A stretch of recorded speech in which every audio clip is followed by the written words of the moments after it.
The public is certainly welcome to remain for the remainder of our meeting. I'm not suggesting that you don't. If you do choose to exit, I'm going to ask that you exit over here to your right, my left.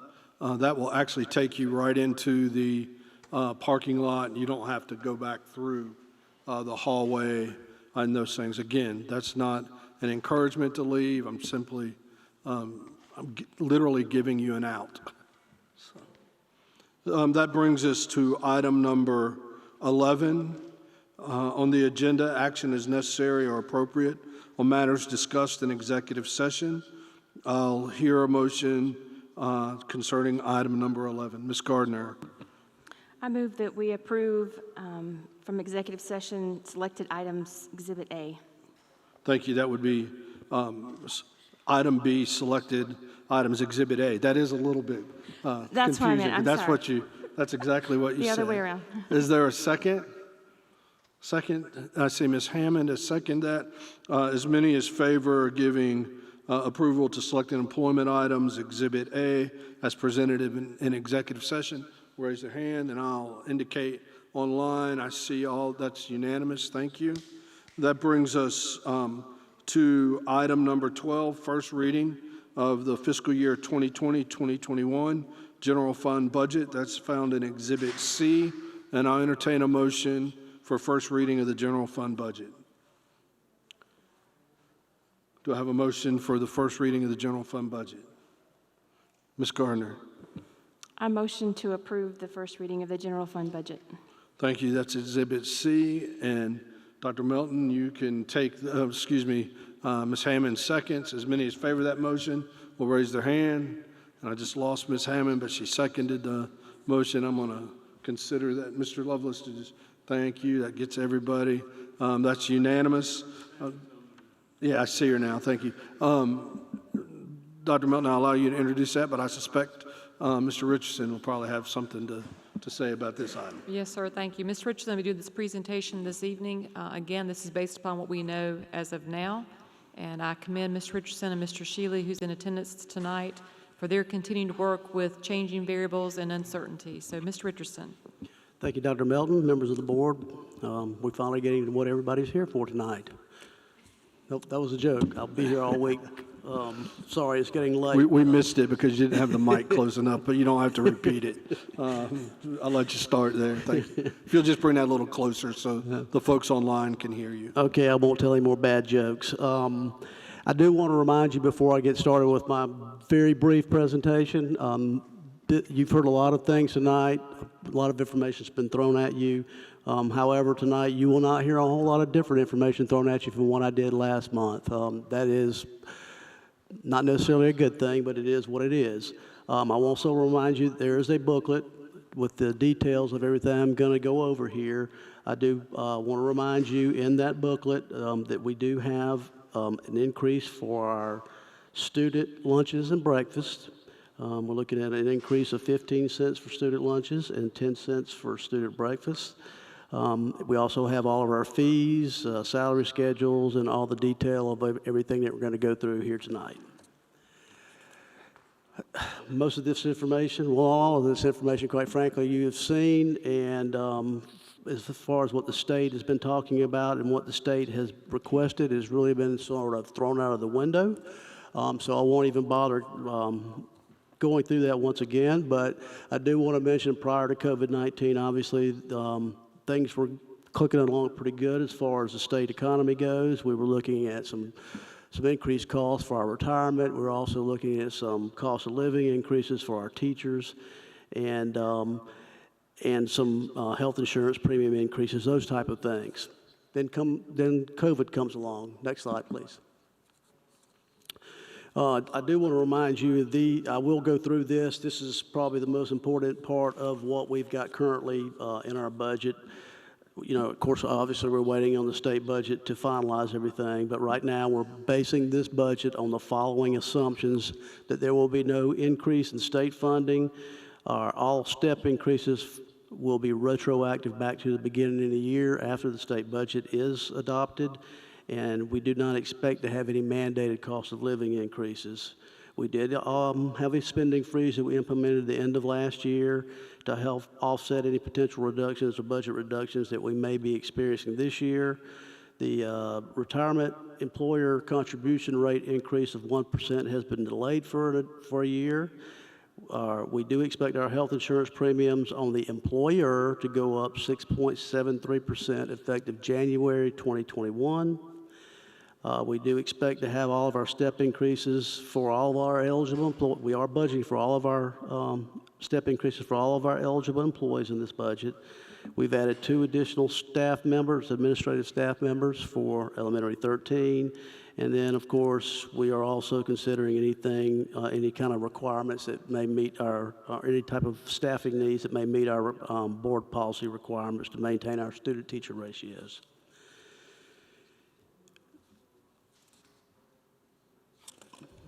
Next slide, please. Obviously, the state is operating under continuing resolutions. As are we. We're operating on last year's budget at this particular time. I will not go through this, but I did want to draw your attention to part 2 of this, where it talks about state-mandated teacher increases, and the salary schedules as of now are at last year's level and will be that way until the state budget is passed. Next slide. This budget does conform to our superintendent priorities that we've mentioned earlier. Next slide, please. Here we're looking at a decrease in our budget from 2021. And as you recall, that we did pass a budget addendum that gave our employees a one-time $500 loyalty bonus, and we were also transferred approximately $2.8 million to our capital projects. So those dollars are taken out of this current year budget. We've added 2 staff members, as I mentioned earlier, and then all of our step increases for teachers and other employees, and all of our fringe benefit increases and school allocation changes are included in this to show a reduction in our budget of approximately $1.2 million.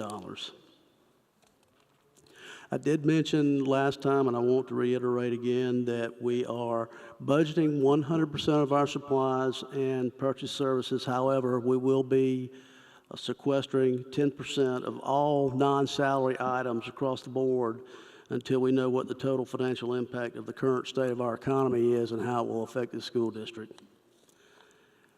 Next slide, please. This is just showing you a breakdown of our projected budget. Obviously, with salaries of approximately $122 million, fringe benefits of $53 million. Our contracted services, $13.7 million, supplies and materials, $8.8 million, and then other objects and transfers and payments for a total of $198,883,473. Next slide, please. This is just a graphical representation of what you just saw on the previous slide. Next. These general fund budgeted revenue is really based on current year, and when you look at our ad valorem taxes, for instance, that's just based on what our current collections have been for 2020, or at least what they were at that particular time. Next slide. We're looking at really no increase in our state revenue, with the exception of property tax relief, and we know what that amount is, which is built into that $32.3 million you see there for Tier 3 funding. Next slide. So all this comes up to obviously a shortfall of a little better than $1 million. So we have total revenue of $197,861,748. We have a shortfall of approximately $1,021,725, which we hope will be absorbed with any carry forward money we had from prior year budget, so that we will be able to fully fund this budget without a millage increase of $198,883,473. Next slide. Here, once again, this is just a graphical representation of what you just saw on the previous page. Next slide, please. Obviously, once again, it's just showing the difference between our projected revenue at this particular time and our projected expenditures for next year. As of today, anyway, this could possibly change. Next slide. Obviously, we're still going through the reassessment piece, but as things stand right now, if we were to look at a millage increase, we would be capped at 6.3 mills, but that is subject to change once we get the final millage for 2021. Next slide, please. We've gone through the state budget calendar, and now we're just waiting for the legislature to reconvene in September and hopefully pass a budget. They are scheduled from September 15th through the 24th, so we're just going to play a waiting game until that time. If you would switch it, slide, please. We will hopefully be able to pass this budget as it stands now in August meeting. And if there are any significant changes after that come through from the state budget, we will obviously be coming back to the board to amend our budget at that time. Mr. Chair, Dr. Melton, that concludes my presentation. Other questions for Mr. Richardson? And again, as a reminder, this is not for action tonight. It's first reading. When we have the second reading, we'll also have a public hearing prior to that meeting. Ms. Hutchison.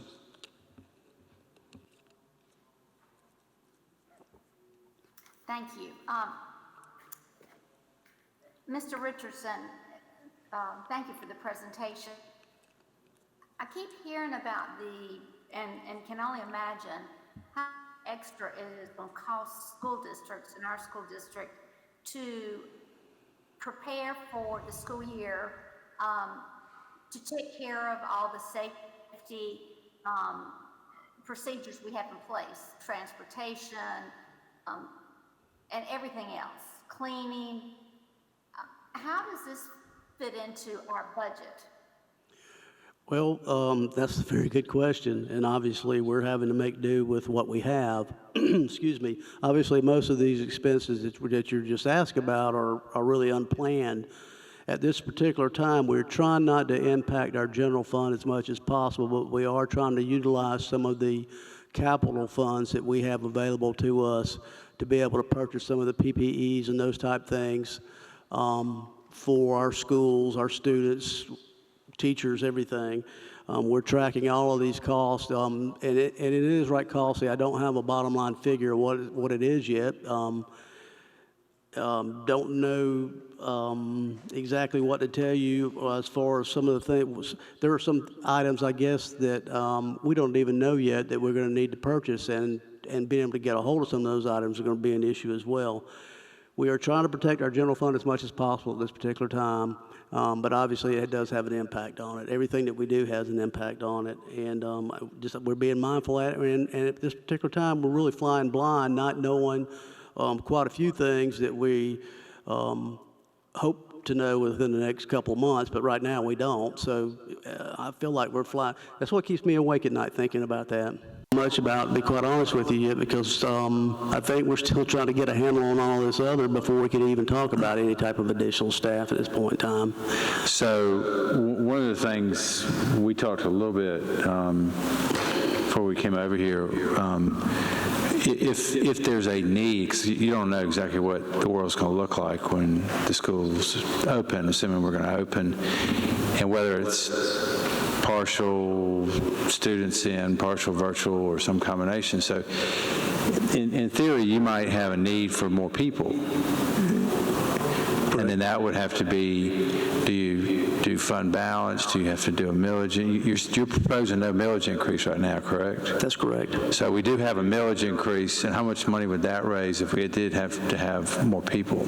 It was roughly, I mean, we would be needing to do that pretty quickly to notify the counties, but I think what we're limited about, six mills or thereabouts, and you're looking at roughly $150,000 a mill.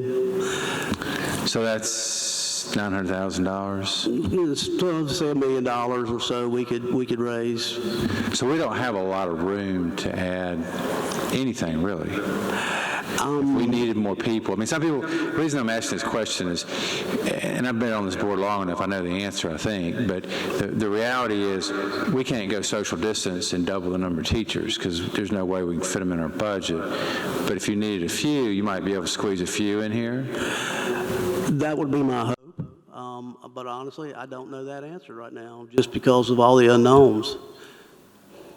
So are we going to do the second reading after the state funds their gives us a budget in September? We were planning to come forward with this budget in August for final approval, and then once the state passes there, I'm fearful if we wait any longer and the state doesn't, well, even if they pass it at the end of September, we're looking at December going through 3 readings before we can get a budget passed. So that's why we're trying to push to get a budget passed in some form or fashion now and hopefully be able to amend it.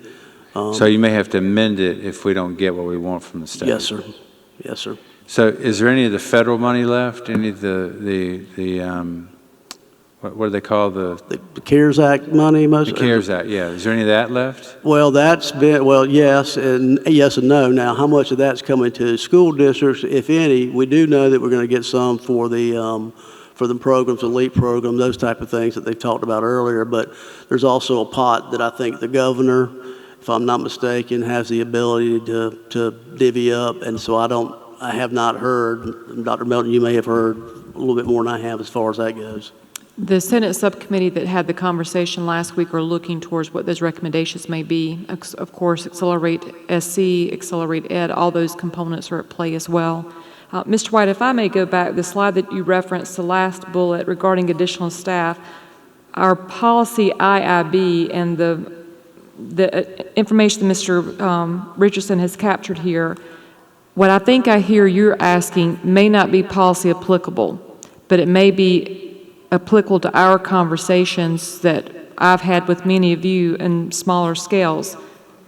So if we're talking about going virtual, the staff we may need for that to be successful would not necessarily be in compliance with the board policy, but it may be based upon a need for us to redirect some people to support a virtual experience, for example. Someone to facilitate that content development, that curriculum development, someone to oversee. I continue to be concerned about Ms. Garris and her team, that we have the same number of technicians employed at work, but we're increasing our devices and maybe increasing our demand depending on the virtual component. So that may not be applicable to the board policy, but there may be an identified need of either us redirecting people or reassigning whatever that may look like, or if there are additional FTEs that we would need to bring back to the board to seek your involvement and approval for whatever that may look like, with great caution, which is why we've not done it to this point, because of the forecasting that Mr. Richardson obviously is not confident to offer a percentage, but we can say we lack confidence, I think would be a descriptor rather than a number. Is that fair, Mr. Richardson? Absolutely. I think if I could add on to that too, that, I mean, you're hearing it all over the news with other school districts in other states, the District of Columbia and other places. It's clear if you just said, okay, you know, which we have some people that are saying just open the schools as normal. If you're going to open the schools as normal and you're going to social distance, I mean, I notice in our budget, 61% staff. If you're going to social distance, you're going to need a huge number of teachers, if you can even find facilities to social distance in. So it's just, there's no way mathematically possible we could do it within these constraints. And that's the same challenge other districts are talking about. And I just wanted to make that point. There's not a open-ended budget. We can just completely flow all the kids back in school and social distance. I mean, just, there's not enough resources to do that. But you're still probably going to have some potential to need to add something based on whatever arises, I would assume. I mean, maybe, like you said, more people in different areas. And we were talking about one of them as we were walking down here that Mr. Lovis brought up. You might need more people to help you with some of the special efforts there. So, no, it feels like everything else going on in the world. It's We're in definitely uncertain, Yeah, it's a lot of uncertain time, and we appreciate the effort to get us to this place. Are there other questions for Mr. Richardson? Yes, ma'am. Ms. Gardner. What is the deadline for letting the counties know that we would want to do a millage increase? Are we going to pass this budget before we would do that, or? We could pass our budget before that, but the state will not have theirs passed in time for us to So really. we'd have to make an uninformed decision to do that, I basically? think so. And, one of the thought process behind not looking for a millage increase right now is just because we don't know the effect of what's happened on our local businesses. How many of them are going to still be in business? Are going to be able to come back? Can they afford it right at this point in time? So we're also mindful of that as well. Thank you. Ms. Hutchison.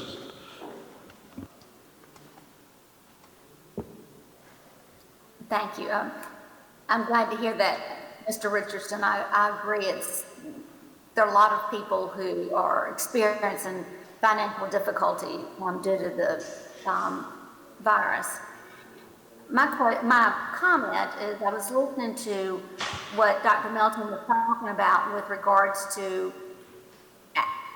the need to have additional staff, or plural or singular, to help with this virtual school. I mean, that's setting up a whole new layer of what we're doing. And while Ms. Garris is wonderful and works miracles, she only has a certain number of days and hours that she can work. So I just would like to be out front saying that, Dr. Melton, please bring to the board your recommendations.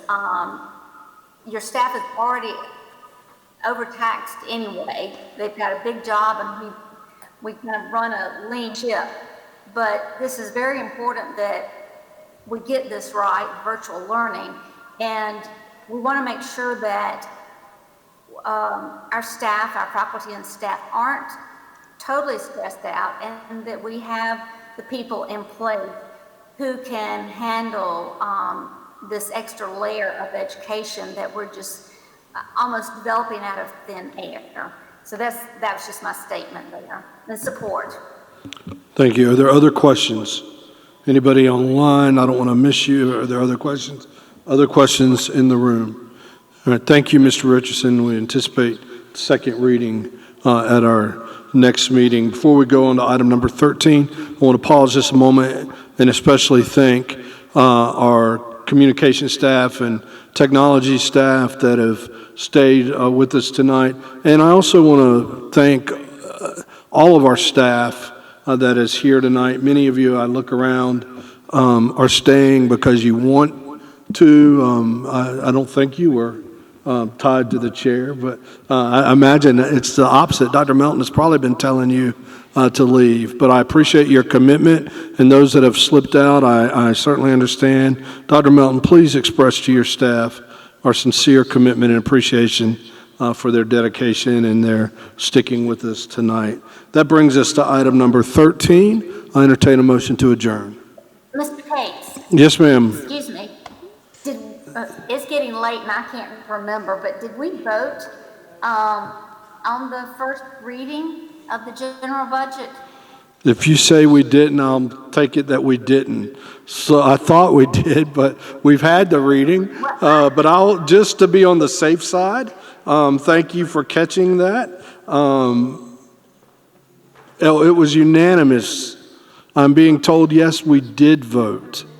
Yeah, but it was 30 minutes ago, but we did vote. Yes, so we voted before discussion. About 9:30. Yeah, okay. So while you have the microphone, do you want to make the motion to adjourn? Yes, I move that we adjourn. Is there a second? Ms. Gardner seconds. Everybody seconds. It looks like as many as favor the motion to adjourn, raise their hand, and that is a guaranteed unanimous. Thank you very much. Our next meeting will be on August the 10th, and we'll announce the location.